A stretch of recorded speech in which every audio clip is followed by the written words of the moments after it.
அனைத்து நண்பர்களுக்கும் வணக்கம். உங்கள் ஆஸ்ட்ரோ பழனிசுவாமிகள் பேசுகிறேன். இந்த காணொளியில உத்திரட்டாதி நட்சத்திரத்திற்கு சேராத காதல், இணையக்கூடாத நட்சத்திரங்கள் எது என்பதை பற்றி இந்த வீடியோல பார்க்க போறோம். ஒரு பொது பலனாக பார்க்க போறோம். இப்போ பாத்தீங்கன்னாக்க உத்திரட்டாதி என்பது மீனம் ராசியில் இருக்கு. அந்த உத்திரட்டாதி நட்சத்திரத்தோட அதிபதி சனி பகவான் மீனம் ராசியில் இருக்கு. இவங்களை பொறுத்தவரையிலும் உண்மை, உழைப்பு, நேர்மை இந்த மூணு விஷயத்த கடைபிடிக்கக்கூடியவர்கள். கொஞ்சம் வெளிப்படையாக பேசுவாங்க. எதுலையுமே வெளிப்படையாக பேசுறதுனால சில மறைமுக எதிரிகளும் இவங்க கூடவே இருப்பாங்க. அதே போல கொஞ்சம் நிதானமாகவும் நிர்வாகத்திறன் கொண்டவர்களாகவும் இருப்பாங்க. இவங்களுக்கு இந்த காலகட்டத்துல எப்பயுமே பாத்தீங்கன்னாக்க சேரக்கூடாத ராசி என்பதெல்லாம் நிறைய நம்ம சொல்லியிருக்கிறோம் வீடியோல. இப்ப சேரக்கூடாத நட்சத்திரம் என்பதை பற்றி நம்ம பார்க்க போறோம். இப்ப காதலிக்கிறீங்க, காதல் சக்சஸ் கூட ஆயிடும். இந்த காதல் சக்சஸ் ஆகணும்ன்ற ஒரு விதி நம்ம ஜாதகத்தில் இருக்குன்னாக்க நமக்கு அந்த காதல் கூட நான் சொல்லக்கூடிய அந்த நட்சத்திரத்தோட செட் ஆயிடும். ஆனா அந்த காதல் வாழ்க்கை எப்படி இருக்கும் என்பதை பற்றி தான் இங்க நம்ம முக்கியமா டிஸ்கஸ் பண்ண போறோம். இந்த காதல் வாழ்க்கையில பிரச்சனைகளும் பிரிவினைகளும், அதுக்கப்புறம் டிவோர்ஸ் ஆகிறது, பிரிஞ்சே இருக்கிறது, தனித்தே இருக்கிறது, இந்த மாதிரியான நிலைமைகளும் ஏற்படுது. இந்த நட்சத்திரங்கள்ல வரன் பாக்குறீங்க அப்படின்னாக்க நான் சொல்லக்கூடிய இந்த நட்சத்திரத்தோட நீங்க சேர்றீங்கன்னாக்க ஒரு வாழ்க்கையில ஒரு திருப்தியற்ற சூழ்நிலையிலேயே வாழணும். தோஷங்களே இல்லைன்னா கூட, கலசர தோஷம் இல்லை, தார தோஷமும் இல்லை, ஆனாலும் லைஃப்ல ஒரு திருப்தியே இல்லாம தான் வாழ்ந்துட்டு இருக்கிற மாதிரி இருக்கும். சண்டை போட்டுக்கிட்டு இருக்கிறது, கருத்து வேறுபாடோடு இருக்கிறது, ஒரே வீட்டுல இருந்தா கூட தனித்தனி அறைகள் இருக்கிறது, இந்த மாதிரி பிரிவினைகளோட இருக்கக்கூடிய சூழ்நிலை இருக்கும். அப்போ இந்த நட்சத்திரத்தை திருமண பொருத்தத்துல தவிர்க்கணும். அதே போல காதல் இருக்கீங்கன்னா கூட இந்த காதல் சக்சஸ் ஆனாலும் பிரச்சனை தான், சக்சஸ் ஆவல்னாலையும் பிரச்சனை தான் இவங்களோட காதல் ஏற்பட்டால்.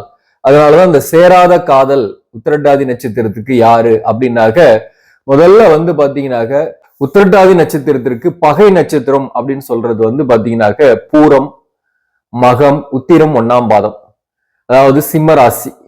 அப்போ பூரம் நட்சத்திரத்தில் பிறந்தவர்களோட உத்திரட்டாதி நட்சத்திரத்தில் பிறந்தவர்கள் ஒரு அஃபேர்ல இருக்கீங்க, அல்லது ரிலேஷன்ஷிப்ல இருக்கீங்க, அல்லது காதல் இருக்கீங்கன்னா அந்த காதல், அந்த ரிலேஷன்ஷிப்பு நெடுந்தூரம் நெடுங்காலம் வர்றதுக்கான வாய்ப்புகள் இல்லை. அது ஒரு நாள் சேராத காதலாக முடியக்கூடிய வாய்ப்புகள் உண்டு. மகம் நட்சத்திரம் என்பது கேதுவோட நட்சத்திரம். அந்த கேதுவோட நட்சத்திரத்தை உத்திரட்டாதி நட்சத்திரம் பாக்குறீங்கன்னா கூட காதல்லாம் வந்துடும். ஏன்னா மகம் நட்சத்திரத்துக்கு காதல் வரும், பூரம் நட்சத்திரத்துக்கு காதல் வரும். இப்ப நீங்க 2 பேரும் மீட் பண்றீங்க, அல்லது பொருத்தம் பாக்குறதுக்கு போறீங்க, அல்லது வரன் பாக்குறீங்க அப்படின்னா கூட உங்களுக்கு ஏதோ ஒரு வகையில் அது செட் ஆகுற மாதிரி இருக்கும். செட் ஆயிடுச்சுன்னா உங்க கர்மாவை நீங்க அனுபவிக்கக்கூடிய சூழ்நிலை ஏற்படுத்தும். இதுதான் விதின்றது. அதாவது ஒரு விதி நமக்கு செயல்படணும் அப்படின்னாக்க அந்த நேரத்துல யார் எது சொன்னாலும் கேட்க மாட்டோம். கண்ணை கட்டி காட்டுல விட்ட மாதிரி பிளைண்டா எதையுமே நம்பிட்டு போய் அதுல விழுந்துட்டு பின்னாடிதான் வருத்தப்படுவோம். அந்த மாதிரி மகம் நட்சத்திரத்தை நீங்க பாக்குறீங்க, அல்லது காதலிக்கிறீங்க, அல்லது ஒரு ரிலேஷன்ஷிப்ல ஆல்ரெடியே இருக்கிறீங்கன்னா கூட அது ஒரு பிரிவினைகளை ஏற்படுத்தும். சேராத காதலாக முடியக்கூடிய வாய்ப்பு உண்டு. ஒண்ணு திருமணத்துக்கு முன்னாடியே சேராத காதலா முடியும், அல்லது திருமணத்துக்கு பிறகு சேராத காதலாக ஒரு திருப்தியற்ற வாழ்க்கையாக போகும். அதே போலதான் உத்திரம் 1ஆம் பாதம் சிம்மராசியில இருக்கக்கூடியவர்கள், இந்த நட்சத்திரமும் உத்திரட்டாதிக்கு பொருந்தாது. இவங்க சேர்றாங்கன்னாக்க பிரிந்தே இருக்கணும், இல்லைன்னா கருத்து வேறுபாடோடு இருக்கணும். இது பகை நட்சத்திரம். அப்ப ஆப்போசிட் எண்ணங்கள் இருக்கும் 2 பேருக்குமே. ஒருத்தரை டாமினேட் பண்ணக்கூடிய எண்ணங்கள், அல்லது ஒருத்தருக்கு ஒருத்தர் ஈகோ கிளாஷ், இதனாலையும் பிரிந்திருக்கக்கூடிய சூழ்நிலைகளை ஏற்படுத்தும். அப்போ இந்த 3 நட்சத்திரம், அது மட்டும் இல்லாம சுவாதி நட்சத்திரம், துலாம் ராசியில சுவாதி நட்சத்திரத்தோடையும் சேராத காதல் தான். இப்ப இவங்களோட நீங்க காதலிக்கிறீங்கனாலையும் அது முடிவு வருத்தத்தையும் பண விரயத்தையும் கொடுக்கக்கூடியதாகவே இருக்கும். சுவாதி நட்சத்திரத்தில் பிறந்தவங்க உத்திரட்டாதியை டாமினேட் பண்ணதான் நினைப்பாங்க. ஒன்றுக்கு ஒன்று ஒரு ஒத்து வராத குணங்கள் இருக்கும். அதனால சுவாதியோட சேரும் போதும் பாதிப்பை கொடுக்கும். திருவாதிரை நட்சத்திரம் மிதுனம் ராசி. இந்த மிதுன ராசியில் இருக்கக்கூடிய திருவாதிரையோடையும் இவங்க சேர்றாங்க அப்படின்னாக்க அந்த உறவு என்பது நீடிக்காது. அந்த உறவு என்பது உதாரணமா காதலே ஏற்பட்டுடுதுன்னா கூட திருவாதிரையில் இருக்கிறவங்களுக்கும் காதல்லாம் நிறையவே வரும். ஆனா உத்திரட்டாதியோட சேர்ந்து காதலிக்கிறாங்க, கல்யாணம் கூட ஆயிடுது, அல்லது திருமண பொருத்தம் பார்த்து கல்யாணம் பண்ணிடுறாங்க, நட்சத்திர பொருத்தம் மட்டும் பார்த்துனாக்க அதுக்கப்புறம் பாத்தீங்கன்னாக்க பிரிந்தே இருக்கக்கூடிய சூழ்நிலையை ஏற்படுத்தும். அதே போலதான் கும்பராசியில் இருக்கக்கூடிய சதயம் நட்சத்திரம். இந்த சதயம் நட்சத்திரம் ராகுவின் நட்சத்திரங்கள். சதயம், திருவாதிரை, சுவாதி இந்த நட்சத்திரங்களோட சேரும் போது அந்த காதல் அல்லது அந்த காதல் வாழ்க்கை முடிவு என்பது வருத்தத்தையும் பிரிவினையுமே ஏற்படுத்துகிறது. அப்போ இதெல்லாம் சேராத காதல். அது மட்டும் இல்லாம பொதுவாகவே குடுக்கல் வாங்கல், பணம் கொடுக்குறீங்க வாங்குறீங்க அப்படின்னா கூட, அல்லது ஈவன் இன்னும் கூட ஒரு திருமண விஷயத்துல இணையக்கூடாத ராசிகள் அல்லது இணையக்கூடாத நட்சத்திரங்கள் போது இந்த ரிஷப ராசியில பாத்தீங்கன்னாக்க மீனம் ராசியில இருக்கிறதா உத்திரட்டாதி.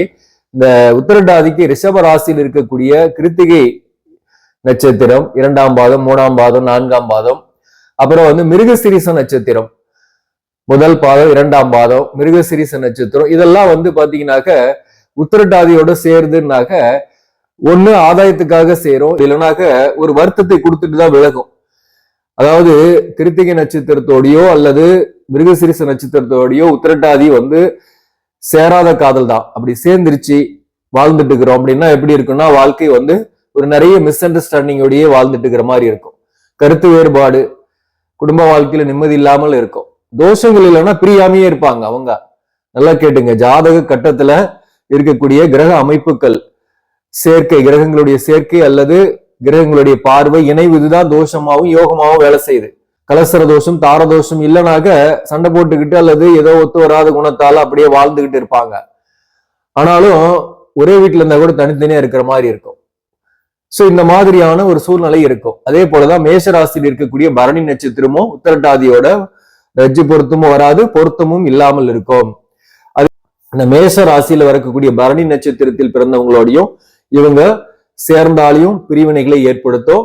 அதுவுமே பாதிப்பையும் கொடுக்கும். திருமண வாழ்க்கைக்கே போனா கூட அல்லது காதல் இருக்கிறாங்கன்னா கூட அந்த காதல் கட்டாவறதுக்கான வாய்ப்புகள் மிக அதிகம். அப்போ இதுவுமே ஒரு சேராத காதல் தான். அப்போ பாத்தீங்கன்னாக்க இந்த உத்திரட்டாதி நட்சத்திரத்தில் பிறந்தவங்க பொறுத்தவரையிலும் சேரக்கூடாத நட்சத்திரம் அப்படின்னாக்க பரணி நட்சத்திரம், அதுக்கப்புறம் கிருத்திகை, மிருகசிரீசம், திருவாதிரை நட்சத்திரம், சுவாதி நட்சத்திரம், சதயம் நட்சத்திரம் மற்றும் மகம், பூரம், உத்திரம், 1ஆம் பாதம் இந்த நட்சத்திரங்களோடு காதல் ஏற்படுது, ரிலேஷன்ஷிப் ஏற்படுது அல்லது திருமணம் ஆகுது, திருமண பந்தத்தில் இருக்கீங்கன்னா கூட வருத்தத்தையும் பிரிவினையையும் சந்திக்கக்கூடிய வாய்ப்புகள் உண்டு என்பதுதான் இந்த முக்கியமான சாராம்சம். இப்போ உத்திரட்டாதியில பிறந்தவங்க ஜென்ரலா பாத்தீங்கன்னாக்க இரக்க குணம் உடையவர்கள், ஒரு பெருந்தன்மை இருக்கும், மற்றவங்களுக்கு உதவணும்ன்ற எண்ணங்கள் இருக்கும், நிறைய பேர்கிட்ட எல்லாமே பழகுவாங்க, வெளிப்படையா பழகக்கூடியவர்கள். அதே போல உத்திரட்டாதி நட்சத்திரத்தில் பிறந்தவங்க கடுமையான உழைப்பாளிகள். இவங்களை பொறுத்தவரையிலும் யார் இவங்களுக்கு பாதிப்பு கொடுப்பாங்கன்னா வேகமாக செயல்படக்கூடியவர்கள் இவங்களுக்கு பாதிப்பு கொடுப்பாங்க. அவசரக்காரர்கள் இவங்களுக்கு பிடிக்காது, அது செட் ஆகாம இருக்கும். குணம் வயசு சொல்லும் போது அவசரக்காரங்களோட இவங்க ஒரு குடுக்கல் வாங்கல் அல்லது அவங்களோட நட்பு போன்றவை ஏற்படுதுன்னா கூட அது இவங்களுக்கு பிடிக்காம போகும், செட் ஆகாம போகும், அது பிரிவினையை ஏற்படுத்தும். அதே போல உத்திரட்டாதி நட்சத்திரம் எப்பயுமே நேர்மையானவங்க. இவங்க நேர்மையை பயன்படுத்திக்கிட்டு ஏமாத்தலாம்னு நினைக்கக்கூடியவர்கள். குறிப்பா இவங்க நேர்மையா இருக்கிறாங்கிறதுக்காக இவங்க கிட்ட பணத்தை வாங்கிட்டு திருப்பி கொடுக்காதவங்க கிட்ட இவங்க உறவாடாமல் இருப்பது நல்லது. இதெல்லாம் ஒரு பொது பலனாதான் சொல்றேன். இப்ப நம்ம சேனல் ஆஸ்ட்ரோ பழனி சுவாமிகள் சேனல் சப்ஸ்கிரைப் நிறைய பேர் பண்ணாம தான் பாக்குறீங்க. சப்ஸ்கிரைப் பண்ணிட்டு கண்டினியூ பண்ணுங்க. கண்டிப்பா இது போன்ற ஒரு வேல்யூபிளான கண்டென்ட் தொடர்ந்து நம்ம போடுறதுக்கு ஒரு என்கரேஜா இருக்கும். அதே போல பர்சனல் கன்சல்டேஷன் வேணும்னாலையும் இந்த வாட்ஸ்அப் எண்ணிற்கு மெசேஜ் மட்டும் பண்ணுங்க. நன்றி, வணக்கம்.